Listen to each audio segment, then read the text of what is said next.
So I pretty much missed the last week of trying to get caught up with the Lyoko book reading. But we are here. Chapter 8 and possibly Chapter 9.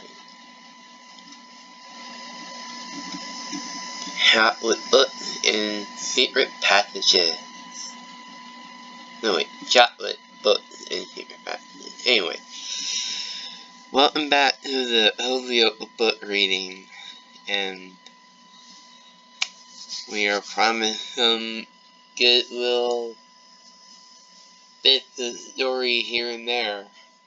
And let's get right to it.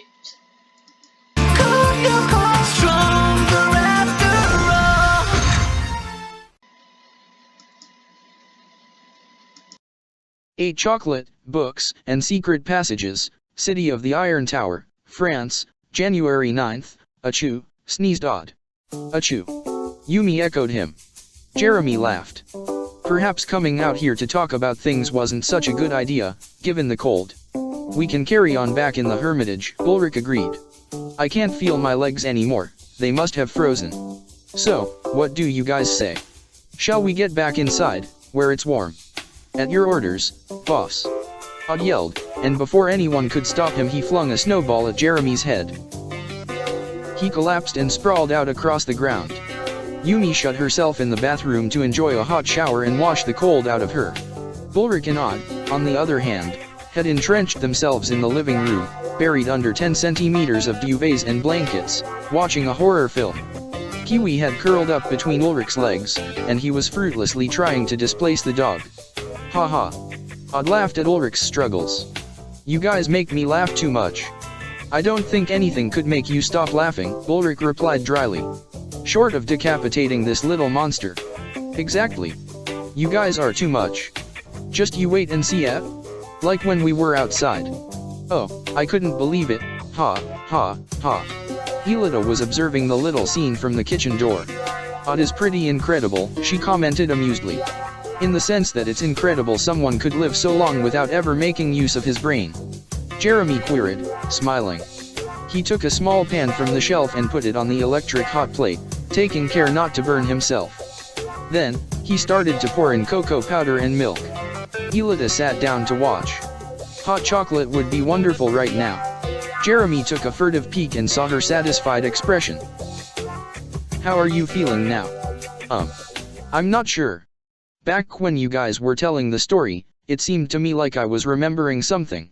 Flashes of memory, here and there. But I had the strange sensation that it never really happened, as if I had only dreamt it. Aelita sweetly laid her head on Jeremy's shoulder, her short red hair brushing against his neck.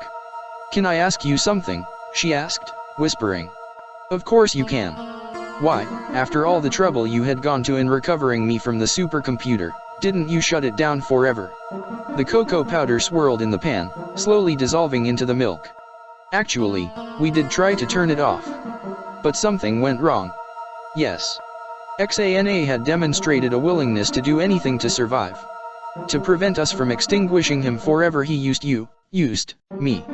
Jeremy looked her in the eyes. He studied her face minutely, noting that he was still mentally adding a pair of elf ears to her. You are the cure, Aelita. The only person who can deactivate the towers and defuse X.A.N.A.'s attacks. Again, the towers, but why are they so important? How do they work? Oh, we worked that out eventually. Jeremy mixed the chocolate, his eyes lost and vacant. The towers are bridges. They're the key to everything that's happened to us. They act like connections between the world of Lyoko and this. As he finished his sentence, Jeremy rested his hand on the microwave. Aelita raised an eyebrow. There's a tower in the oven. Hey, I'm being serious here. On Lyoko there is a tower practically for every piece of electrical machinery on the planet. So if you activate a tower there, you are actually modifying the properties of something out here. Alright, I understand. Correct. Theoretically, through the towers Xana was able to take control of electrical equipment. Of anything that operated electrically. Including, Jeremy touched a finger to his forehead. Our brains, which function through bioelectrical microdischarges. With obvious exceptions, of course. Odd, for example, is not in any danger. Aelita giggled, though in truth she felt anything but relaxed. Yumi emerged from the shower with her hair wrapped in a towel. Odd and Ulrich were still under the covers, watching the film's final exhilarating scene. "Where are the others?" she asked. "They're just off having a private chat," muttered Odd, his mouth full. "Biscuit. How can you be eating? We only had lunch an hour ago." Odd shrugged and continued to munch on his half of the biscuit. The other half had been thrown to Kiwi. "Here we are," called Jeremy, emerging from the kitchen with Aelita. They joined the others on the couch, laying down a tray carrying the mugs of chocolate, each one piping hot and deliciously aromatic. Smelling the rich aroma, Kiwi whined lowly. "Okay, here we go." Odd roused himself and grasped the cups of chocolate from the tray to distribute them out. "Now's the time to drink a beautiful chocolate toast. To us, and to the last day of our vacation. Cheers." Delicious," Ulrich commented, chewing in satisfaction. "You even left the lumps in, just how I like it." Jeremy glanced over the rims of his glasses. "What lumps?" "I mixed it really thoroughly." "Still," Ulrich said. His cheeks were full and he was engaged with chewing. Then he suddenly stopped. His eyes, shot through with red, began to roll madly, while his face became purple. After several seconds, Ulrich spat his mouth full of chocolate all over the blankets and the floor. "Water," he cried, getting to his feet. "Get me some water, quick." "Good." Odd was near suffocating with laughter. "Lumps. I slipped him some extra strong chili. Ha. I thought it would make our Ulrich's chocolate really unforgettable." The friends exchanged a perplexed look, and then they exploded in a noisy chorus of laughter. Ulrich returned from the kitchen with his eyes streaming. "Ugh. What a stupid joke. Oh, Mr. Stern, don't give me that face. And I've heard chili's good for the heart, so I just did wonders for your health." "Revenge, Odd. Revenge." Yumi stopped Ulrich by seizing hold of him from behind, still unable to stop laughing. "Instead of taking your revenge, why don't we all do something as a group?" "Yeah, that sounds good," Odd agreed immediately, happy to escape his well-deserved punishment for the joke. "What did you have in mind?" "Let's explore the attic," Yumi proposed, a strange light shining in her eyes. The topmost floor of the Hermitage was isolated from the rest of the house and devoted to a gigantic study. There were no computers, however, only a large desk covered with papers and 3 blackboards covered with half-rubbed-out mathematical equations. Pushed into a corner was a little sideboard on which rested a coffee machine and an electric stove, along with a dirty and chipped mug. And the rest of the space was taken up with books. Books upon books. Hundreds of them piled up on precarious shelves or stacked on the floor, opened and closed, big and little. Year upon year of old magazines and periodical back issues were sealed in big cardboard boxes. The attic was lit by 3 windows. The first overlooked the Hermitage's driveway and the road. Through the second, which looked in the opposite direction, could be seen the snow-mantled park and beyond, the buildings of Kadik. And finally the third window, the widest and largest, offered a striking view of the old industrial quarter, and in the distance could be seen the bridge and the old factory on its island. The Hermitage. Kadik. The factory. 3 places separated by several kilometers of asphalt roads, but connected by a dense network of underground passages. And by secrets. Jeremy approached the first bookcase and schemed his finger along the dusty spines of the book covers. "Look, it's all here," he said to Aelita with a certain satisfaction. From basic mathematics to advanced computer theory. He seized a volume that looked like it must have weighed at least 200 kilograms and leafed through some of the pages. "Ah, now this is a real treasure." Odd started sneezing wildly. "Ah, achoo. Really, I would have preferred something more traditional." "Achoo. How about, oh, I don't know, a casket of golden doubloons?" "That's just because you're ignorant," retorted Ulrich, laughing. Yumi had started searching through the notes and sheets scattered across the desk. Notes, scribbles, even a list of expenses. Kiwi plunged his muzzle into an overturned rubbish bin, and then he awkwardly worked his entire body inside. "Guys, I'm not sure I understand." "What do you mean by it's all here?" Aelita said, caressing some of the old objects in the attic. "All of what?" "Perhaps we should have explained it to you beforehand," Odd replied absent-mindedly. Explained what to me? We were just waiting for the appropriate moment, Jeremy intervened. After all, can you please enlighten me as to what the heck you're talking about? Aelita insisted. Jeremy came up to her. It's very simple. This house used to be your home. My home. Right. Do you mean that I used to live here? Yes. Together with your father. The creator of Lyoko. Aelita could feel herself begin to sway. My father created Lyoko. Yes. Your father's name was Franz Hopper. Professor Hopper. He was a teacher at Kadik. No, wait a second. Aelita shook her head confusedly, scattering so many thoughts that she was struggling to hold onto. My father created Lyoko, honestly. Yes. While you were studying at the academy, Jeremy continued. It seems like it was all moving along quietly, but then, he broke off abruptly and looked at her intently. Does the 6th of June mean anything to you? Aelita shook her head. No, should it? That was the day when you and your father escaped together. The day on which you passed through the scanners under the old factory, and entered Lyoko. We were escaping. Don't ask me why. We don't know. And when did all this happen? 1994, 10 years ago. Aelita seized her head between her hands, completely lost. 10 years ago? But, if I was a student at the school, then how old was I? You were 12, more or less. Aelita fixed him with a distressed stare. That's not possible. If that was true, then I should be over 20 years old. Jeremy could not imagine how painful and upsetting this all had to be for her. But this moment could not be avoided forever, and he had accepted that. Aelita had to remember. And with those memories, inevitably, the pain would return as well. He forced a smile onto his face, as kind and sweet a one as he could manage. But you're not. I know this must seem impossible to you, but you have not aged. Because you were in Lyoko, time stopped for you while the supercomputer was deactivated. Aelita seemed confused. Her forehead wrinkled and her face drew taut, as if she was making a superhuman effort to assimilate and understand all this new information. So who was it? Who deactivated the supercomputer then, was all she could ask. We don't even know that, Jeremy answered, shaking his head. It might have been your father. Or possibly the people who were pursuing you. Perhaps someone who simply thought the supercomputer was too dangerous to leave running. I was living here with my father, repeated Aelita, as if trying to convince herself. Then, a light seemed to ignite in the depths of her eyes.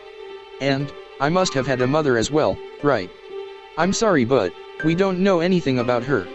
This time it was Yumi who answered her question, she herself struggling to not burst into tears. Aelita looked at her silently. It was all so completely absurd and riddled with shadows, endless questions without answers. And in any case, no matter how hard she strained, she could no longer think. She felt empty, as if drained of energy. With an unconscious gesture, she took from Kiwi's mouth a notebook that the dog had found while ransacking the rubbish bin. The black leather cover was wrapped in an elastic band. Acting mechanically, she opened it and leafed forwards. All the pages were white. Empty. Like my mind. Slipping the notebook into the back pocket of her jeans, she sat on the floor. She wished that she could just close her eyes and wake up a month later, having forgotten everything she had been told of her past. Guys. Odd's voice suddenly cut through the tense silence. We're way too skittish in this dusty old attic. And our special day is starting to turn into a funeral. What do you say to doing something a bit more fun? What did you have in mind? Asked Yumi distrustfully. Well, how do you feel about hide and seek? The reaction of the others was tepid to say the least. Odd looked around and sighed in disconsolation. Okay, I get it. I'll be it first. But you better not make it too difficult for me to find you. Then he exited the study, leaving the door open while he covered his eyes and started to count in a loud voice. 1, 2, 3, 4. Jeremy decided that, in light of things, Odd's idea wasn't so bad. He caught hold of Aelita's arm and whispered in her ear. Let's go this way. 9 Eva Skinner, California, United States of America, January 9th. From above, Meredith Logan High School seemed a luxury hotel rather than a school, a single 6-story building, bent in a horseshoe shape, encircling the great principal courtyard. There were long and winding footpaths, a golf course and even an artificial river on which the boys and girls could practice their rowing. Meredith was situated between the city of Berkeley and the Briones Regional Park, in Western California.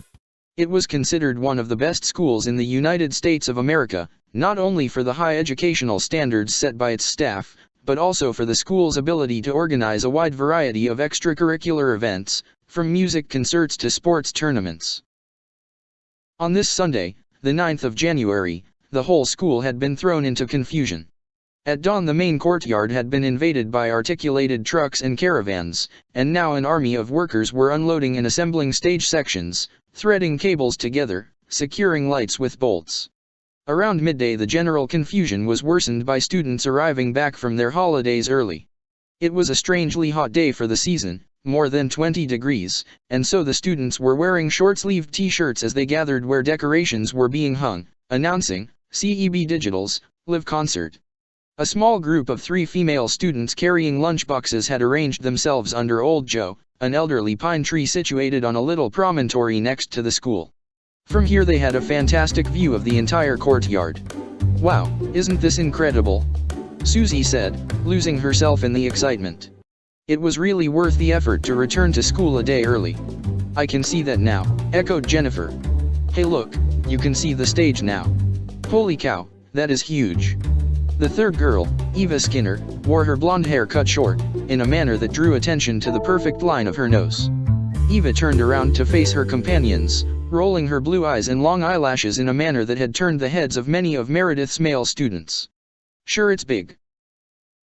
But the stage at Los Angeles was at least double the size," she said icily. Of all of them she was the only one blessed with the good fortune to have attended the event of the century, the Los Angeles Ceb Digitals concert, where they had performed in front of almost 100,000 people. As a result she had been elected president of the school's fan club, and was qualified to judge the work of the band's roadies. Susie sighed. "My father had promised to take me as well, but he had a conflicting appointment at the last minute." "Yeah, but to win your forgiveness he bought you a pony for Christmas," Jennifer reminded her. "Yeah, and I loathe horses. They stink. Anyway, the stage is nowhere near as big," Eva ruled, steering the conversation back towards her favorite subject. "And the lighting array is smaller. Plus, at Los Angeles, the concert was in the evening, and not in the afternoon. Can you imagine it? In the dark the images they projected of Gardenia reached as high as the stars. I wish I could have been there," grieved Susie. Then she searched around in her handbag and pulled out the digital camera her uncle had given her for her birthday. "Shall we take some photos? So we can post them on the Musico forums." Eva put on a sulky expression, unconvinced. "There's only 3 hours until the concert, and in that time I have to take a shower and style my hair, apply my makeup and pick out my dress. I've got no time to, but you are the president," Susie clarified with a malicious smile. "Certain responsibilities fall to you." Eva had to go down to the school's reception banquet with a list of the various items of food everyone wanted. And then, Jennifer implored that she help with her hairdo. "So when am I meant to get ready? You already look really beautiful. I'm begging you here, it's an emergency." Giving in, Eva helped dry and arrange Jennifer's hair, and to put a pink streak in it. "The perfect gardenia look," the other girl nodded, gazing into her mirror with satisfaction. Eva resisted the urge to say that the contrast of her friend's sandy hair and the colorfully dyed forelock only served to give her a rather stupid air. She was ready for the next request, that she paint Jennifer's face with green facial cream, and agreed immediately, provided that she could go to her room afterwards. When she finally escaped Jennifer's room, she found Susie running up the long corridor towards her.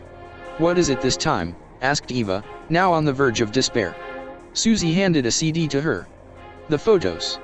I burned them onto this," she panted. "But can't I publish them on the site after the concert? There's only an hour to go now." "Girl, are you joking? With the Ceb Digitals here at Meredith we'll make a million contacts. You won't be able to move for all the fans." "Okay, I'll do it. Give me the disc." Eva entered her room in a furious rush, stripped her clothes and slipped into the shower.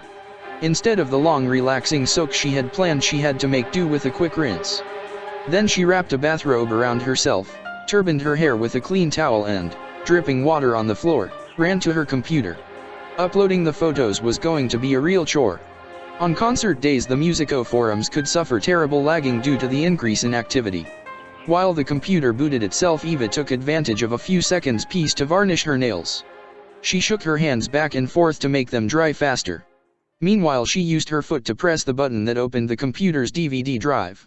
Fortunately, being president of the fan club had ensured her a reserved space in the front row, and she didn't have to worry about arriving in advance to crowd against the barriers like lesser mortals. But she was still running against time. She grabbed the mouse and clicked on her desktop's musico icon.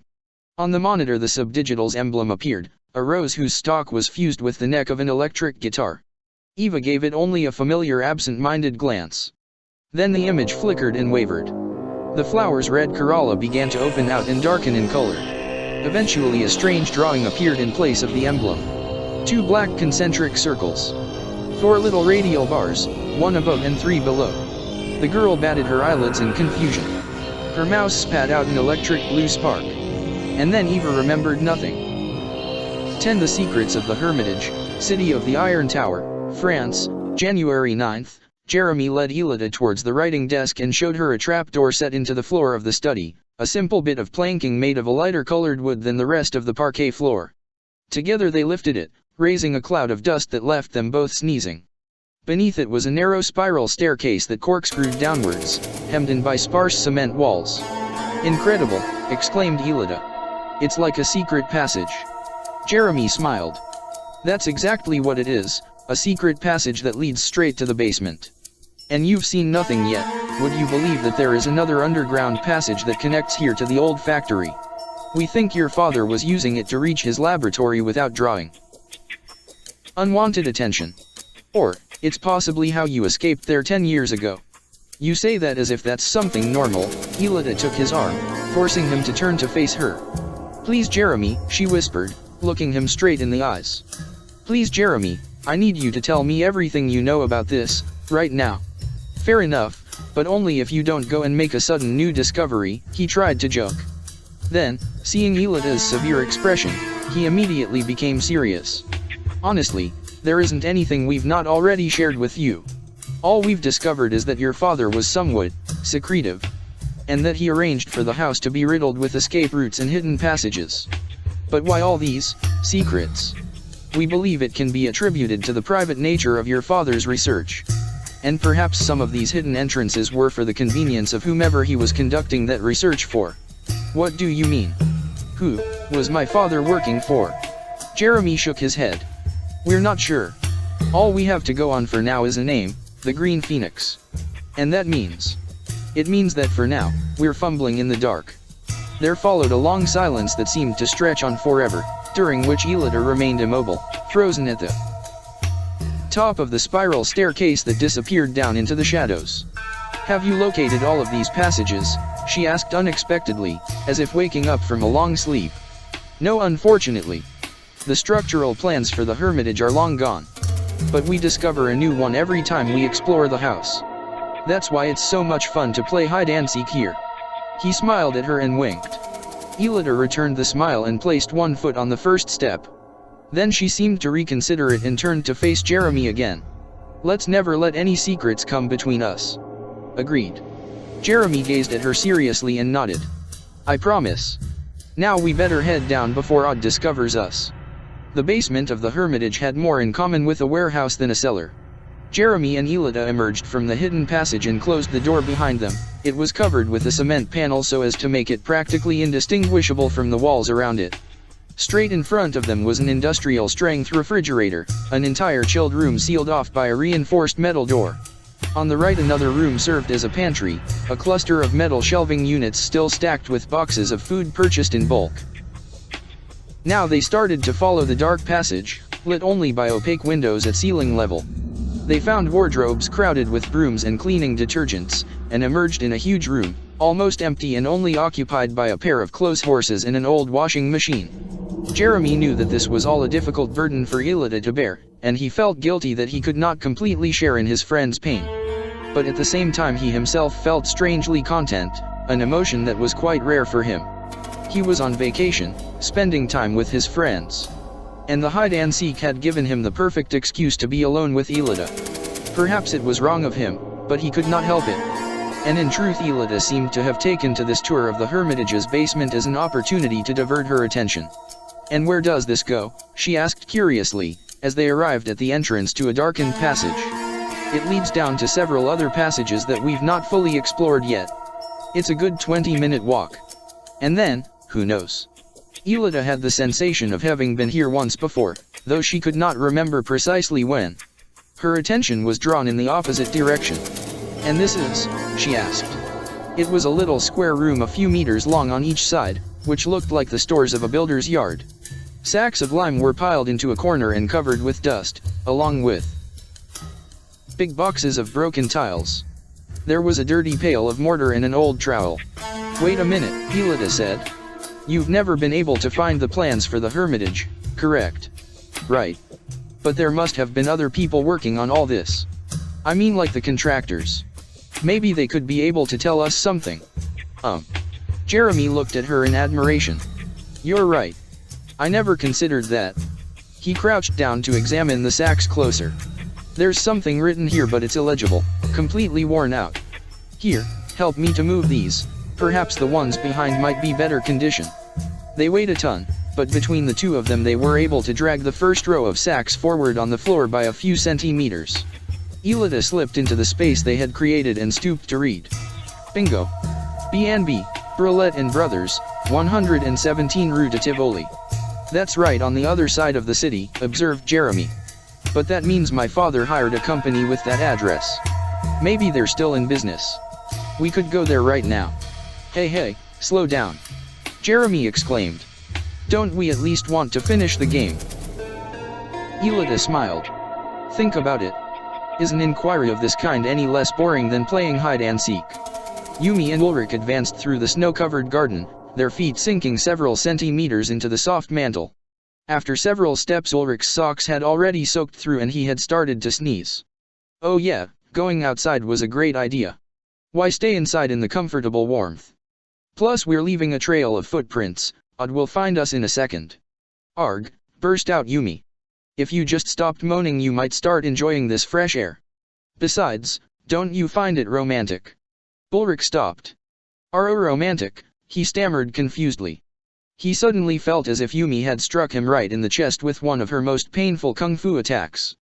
"Come, let's get out of here," his friend exhorted, taking him by the hand and leading him up the frozen access path towards the gate.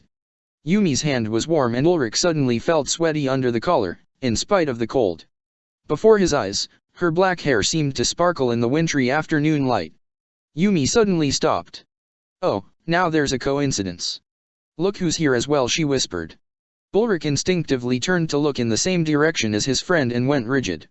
A moment later, he had embraced her and hurled her to the ground, throwing himself down in the deep snow next to her. Because at that precise moment, standing at the gate was their schoolmate, William Dunbar, wearing a gray woolen hat to protect his slightly too long black hair, and an elegant greatcoat that was zipped up to the collar. From his ears emerged the wires of an MP3 player, and the boy was whistling along to the music.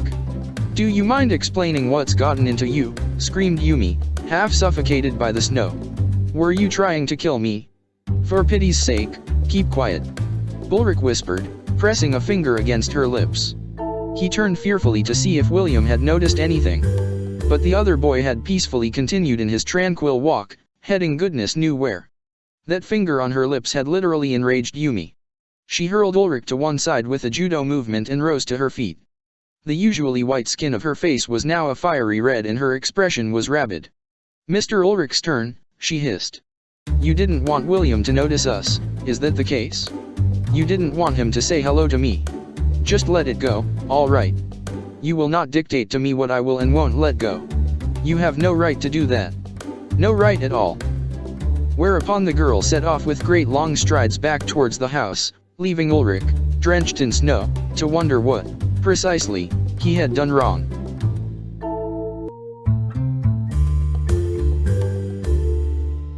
Well,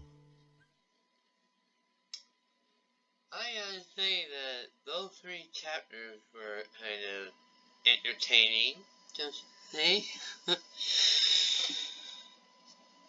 Well, finding some hints every with Jeremy and Aelita, And a new character has been put into the foray. Eva Skinner. Surely that name will be put into the story later on. And we'll see if Xana has some surprise in store for it.